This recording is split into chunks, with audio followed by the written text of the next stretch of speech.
നിങ്ങളെല്ലാരും ഒന്ന് പ്രാർത്ഥിക്കണം. നമുക്കിവിടെ രാവിലെ സാമ്പാറാണ്. സാമ്പാറും പിന്നെ ദോശ ഉണ്ടാക്കാൻ പോകുന്നത്. ഇഡലിയാണ് കേസ് ഉണ്ടാക്കുന്നത്. ഇഡലി ഉണ്ടായിക്കൊണ്ടിരിക്കുകയാണ്. ഹാപ്പി ന്യൂ ഇയർ മലയാള മാസം. എല്ലാവർക്കും പുതുവർഷ ആശംസകൾ.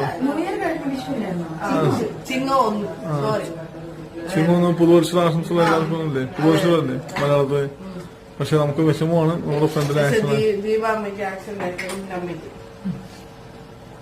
അപ്പം ഇഡലിയൊക്കെ എടുത്ത് വെച്ചിട്ടുണ്ട്. ഇനി പാത്രത്തിലോട്ടാക്കാം. തുണ്ടിക്കാണ് ഇഡലിയുമായി യുദ്ധം ചെയ്തുകൊണ്ടിരിക്കുകയാണ്. ഈ അടുത്ത് അങ്ങനെ കുത്തിയെടുക്കും ഇഡലി. കഴിഞ്ഞ ദിവസം നീലെടുക്കും. നല്ല ഇഡലിയാ കേസ്. കഴിഞ്ഞ ദിവസം തേങ്ങയുടെ നീലെടുക്കുന്നത് കുറെ ആള് കമന്റ്സ് ഒക്കെ അടിച്ചിരുന്നു.